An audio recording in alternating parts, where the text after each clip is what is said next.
Hi, Marty Dwyer with Boat Anchor Audio.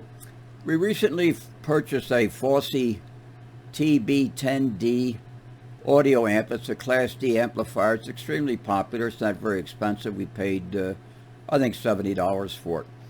And we're kind of curious at how it would show up when we ran it through its paces. For our audio analyzer, we're using a Quant Asylum QA403. It tests a number of parameters, and we wanted to see what it did look like. Anyway, without further ado, let's jump right in and see what we got. Okay, let's see what we have here. This is a comprehensive test. We have a 10-watt output, and let's see what some of the readings are. First of all, how do we have the analyzer set up? We have the FFT at 256K. Sampling rate is at 48K. It should get us out to 20 kilocycles with no problem. All right, let's take a look here. By the way, this is running off the brick switch mode power supply that came with the Fosi. So let's take a look at a couple of numbers. Signal to noise ratio. Oh, there's a little difference between the left and the right channel. Let's just call the average is about 85 dB, 86 dB, thereabouts.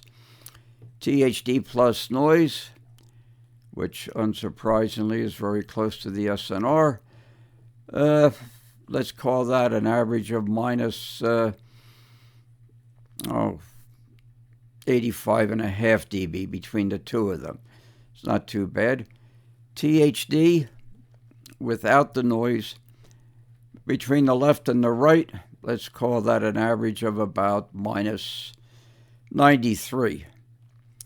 Left gain, right gain, we can call that an average of about 26.9. The point here, the important point is that the gain is pretty close. In other words, one channel does not have a substantially higher or lower gain than the other channel. We've got the power output here into an 8 ohm resistor, non-inductive resistor. It's 10.1 watts on the right channel. Left channel is 9.6. That's a little bit of a difference there, but I don't suppose it's the end of the world. Anyway, let's take a look down here and kind of get down into the weeds here. What do we have here? We've got the 60 cycle fundamental, 120 cycle harmonic, second harmonic, third harmonic, fourth harmonic, fifth harmonics, and down here we have indications of intermodulation. It's a little bit higher than I thought it would be, probably because of the harmonics are probably mixing with the 1kc and causing some harmonics in here. Perhaps the harmonics from the power line are mixing with the harmonics from the 1kc. It's difficult to say. But there is some intermod in there. How much there is, we'll take a look at that shortly. I was kind of surprised. It was actually a lot better measured than looking at it, given an eyeball measurement. But we'll take a look at that shortly. All right, here's the same Fosi amplifier. The analyzer is set up exactly the same. Nothing has changed, except we swapped out the brick power supply and connected a lab quality linear supply. The power supply voltage is both the same. It's about 31.5 volts. First thing we notice is that we have a lot less 60 cycle. The second harmonic is not even visible here. The third harmonic, the fifth harmonic at 300 cycles. The intermod seems to have gone down quite substantially just looking at it with an eyeball test. You really don't see those little spikes down here that you did. Up here, of course, we have the harmonics from the 1kc signal, second harmonic, third, fourth, fifth, so on and so on. All right, let's take a look. What do we have here? The signal-to-noise ratio is, let's just say, 89.2, average between the left and the right. THD with the noise, closely tracking the signal-to-noise ratio, is about 87 minus 87 dB, average between left and right. The THD without the noise is average between left and right is about minus 93, we'll say. The gain is substantially the same as what it was before. Power output is the same. Remember, the only difference here is that we swapped out the power supply. It's the same amplifier. The main difference I notice is you don't have as much hash down here from the linear supply as you would with the switching supply, which is understandable. And it seems like the intermod has gone down quite a bit. But again, surprisingly, it didn't go down as much as I thought. We'll show you that right now. Okay, here's the result of intermod distortion test.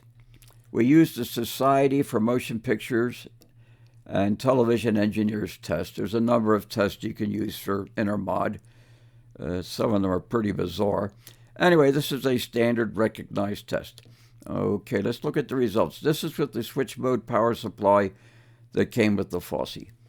Now, as I mentioned previously, I thought I saw a lot of spikes, which I interpreted to be intermod distortion.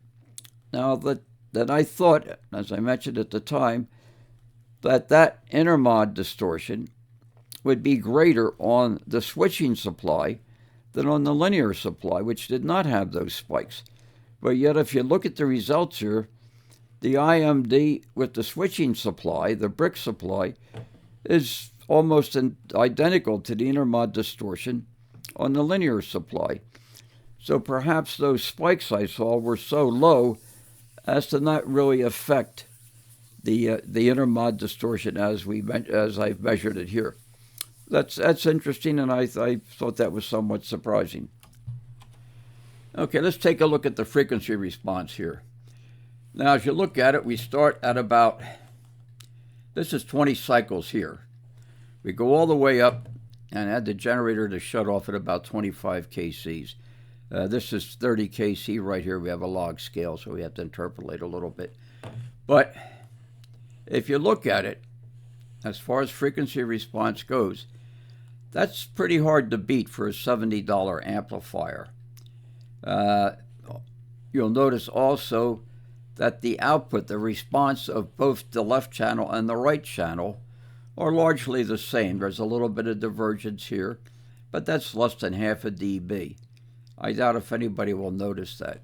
As you go up higher in frequency, you have what I call the Class D hump.